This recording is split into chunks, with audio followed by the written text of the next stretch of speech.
I'm a broken man. I'm a chain-smoking, whiskey-drinking, U.S. Marine Corps infantryman. The Marines attracts a diverse group of people. We all trade stories of home before joining and explain our reasons for why we enlisted.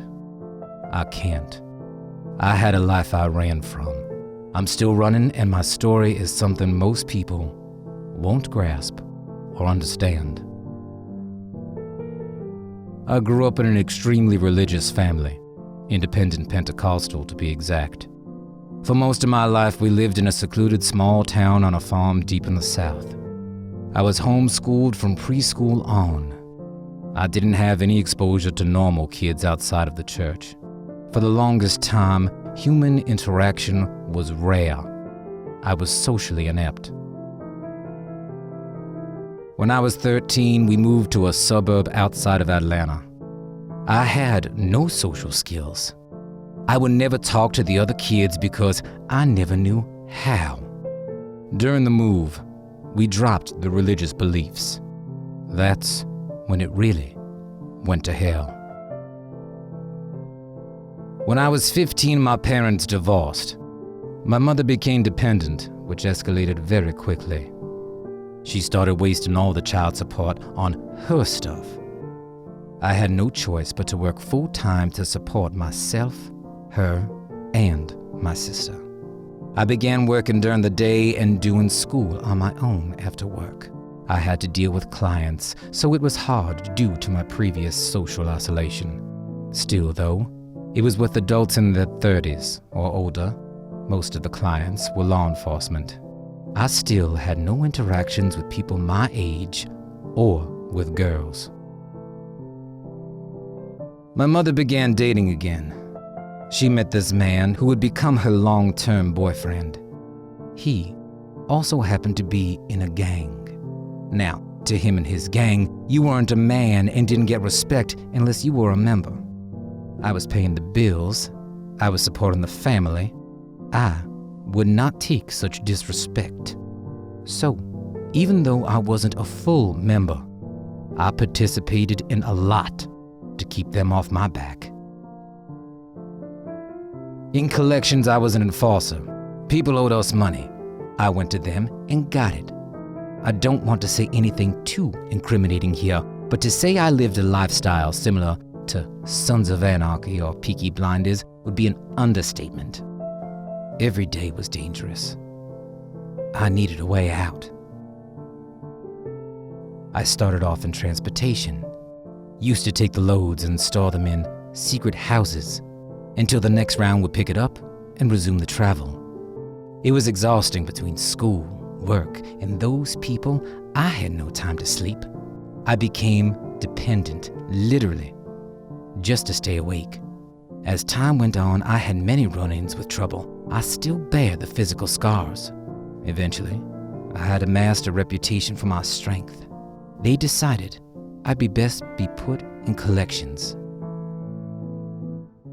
I decided the military was best.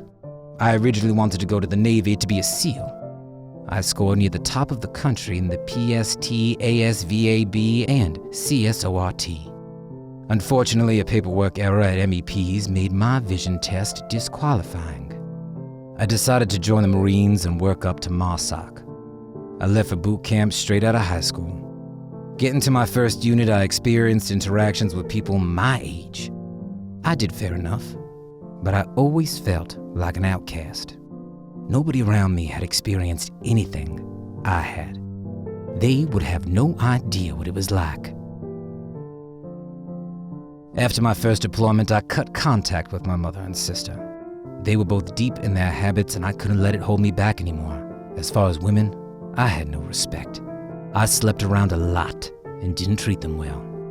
I never fell in love and never really cared for a woman before. I eventually did go to MARSOC selection. I made it through the training, but there was no place left in the unit, so I was sent to my old unit. I was frustrated and done. It was time to get out and start a new life. As I faced the prospect of leaving the military, I started reevaluating myself. I was not a nice person. I knew I needed to overcome my problems to transition properly. My old life was still a danger for me in Atlanta, so going home wasn't an option. I needed to start fresh in a different place far from home. I started changing myself, started looking for options to work and places to live. Eventually, I calmed down and found some kind of peace in my plans. I also began to want to start a family and find the right woman to spend the rest of my life with. I am on my second deployment. This time it was a Scandinavian country that I won't mention here. I never knew it leaving, but my life would change forever. I always loved the outdoors and mountains, but oh my God, you have to see it here to understand. We started mountain warfare training. Ski patrols are a big part of it. None of us could ski though. The unit brought in instructors. They were a group of 18 to 20-year-old cross-country skiers who were training to be in the country's Olympic team. That's where I met her. She was a gorgeous, blonde-haired, blue-eyed woman with a heart of gold. The entire unit was chasing her. Marines are immature. They wanted a new conquest. I didn't see her that way, though. Due to circumstances with an injury I got out there, I would spend hours talking to her while everyone else was away. We kept in touch after they left through Snapchat. Eventually, things started getting serious. I started thinking, then researching. The place I had been staying was absolutely amazing, and I fell in love for the first time. I made the decision to move there. She was ecstatic, and so was I. I was set up to make $130K a year during college. I could get a degree to work in oil up here and make well over $200K afterward too. I could finally live a normal life and be happy with her, or so I thought. We got closer, and she wanted to know me more. I would try to hide my past as much as possible because I didn't want it to ruin her view on me. I never opened up or told anyone before from that fear. But little details leaked here and there, and eventually she forced me to tell her everything. I loved her and trusted her. I wanted her to accept me for who I am now and understand why I am who I am. At first, she was supportive. I began to tell her more and more. It was so amazing that I could confide in someone I trusted. Again, I never had that before. I could finally conquer my demons with her. I wasn't isolated or alone anymore.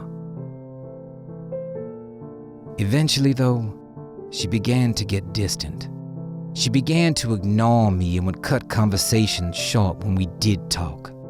I finally asked her what was wrong. She said she saw no future with me, and we can't be more than friends anymore. I was devastated.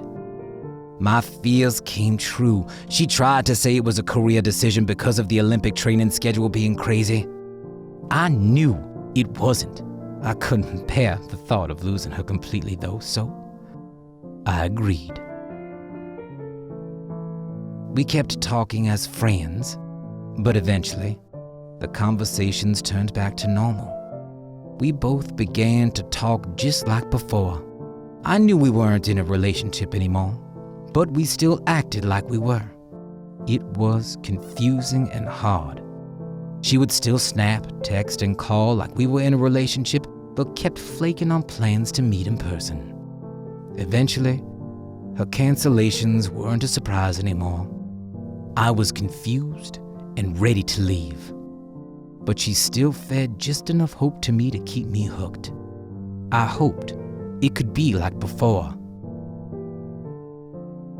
Eventually, my unit was getting closer to going to a military hotspot for a joint training exercise. We were going to have our phones confiscated due to reasons I can't disclose. I decided that I was going all in once and for all, the Hail Mary. I made plans for a hiking trip with her when I returned. It was a month in advance, so her normal excuses wouldn't work. Eventually, she would come and I would make the move to fix things or cancel, and I know she was playing games. She was ecstatic to go and was even trying to make it even better with new ideas for the trip. I left for the mission, and it was a really difficult time.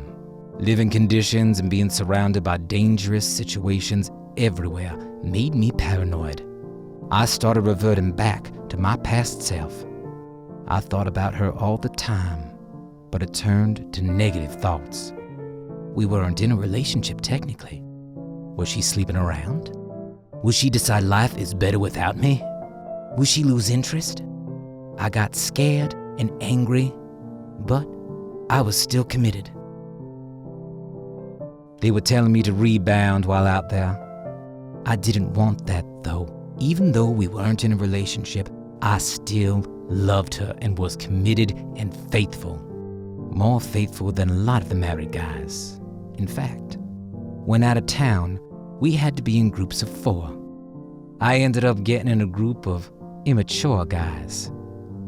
Eventually, they decided that they wanted to go to a club out there. Now, in this part of the world, oftentimes a club is a lot more than just a club, but I was stuck with them, so I had to go. Long story short, a girl drops into my lap, but I stayed faithful to my girl, so I got kicked out of the club. I was happy I stayed faithful, but at the same time, the romantic disconnect was real. It only made me more ready to make a move on the hike when I got back. I get back and sprint for my phone. She was acting a little strange, but I rolled with it. I brought up the hike casually to see what the deal was. I can't go anymore. I have a competition. I was shattered, heartbroken. I just came from the worst place, denied another woman, and remained committed. For what? I ended the conversation sharply after that. I was trying so hard to keep it together and not lose it in her, but it was the final straw. I waited the next day, and she didn't say a word. Finally, I texted her and laid it all out, an overflow of emotion. It was over. She removed me on Snap, and we both agreed it was done in a big fit of emotion. The day after, I was so messed up. I had a couple of friends going on a trip though. A trip to the city may help, I thought. So I went. We ran into another friend who was alone. We asked who he signed out with. He told us that he was with a girl, so he's been chilling. So, one more friend around, a day in the town, I started to feel okay. The time came to catch our train though, so he texted his buddy to meet us at the station. We walked over and see him in the corner with the girl. We started walking over and my jaw dropped. I was stunned. It was my girl. The girl that ditched a month-long plan with me just linked up with him in the city on a whim. I walked over there and they're both just as shocked as I was there. He left and I asked if she was seeing him the entire time. The answer was no to both. It was the first time they met up. They both had the same story separate from each other. I asked why that happened. She said she was going to invite me, but after I cut the conversation the first night, she invited him instead. After that, we agreed to talk it out and use the situation as an opportunity to get closure in person. We talked for an hour about everything. I won't go into details here, but she admitted it was my past. She couldn't be with a man that had done those things. I explained that she was the only woman I truly loved. My stop arrives and I look into her eyes. I know I will probably never see you or talk to you again. I just want to let you know I will always carry a scar on my heart from you, and you will always have a piece of my heart, no matter what. She looked away, holding back tears as the train stopped. I stood up and looked at her one last time. She looked over and gave an awkward wave. I shake my head softly and say, "Goodbye," for the last time, and walked out. This was yesterday, so of course there's been no contact since. I still plan on moving regardless of her, but I'm driving myself crazy. I can't help but wonder to myself if she'll reach out when I move. I don't know if it's rational or delusional, but I'm too fried to care. As I sit here with no hope left, I can't help but think about the Peaky Blinders quote, "Men like us can never be loved." I understand now. I understand some people are born to lose, born to die alone. Coming to grips with it isn't going to be easy. So, there's the story of a humble Marine infantryman. I wish I had a good ending for you guys and myself, but sometimes that's how these things are. Either way, it's about time for a nice, tasty smoke to go with my McClellan 12.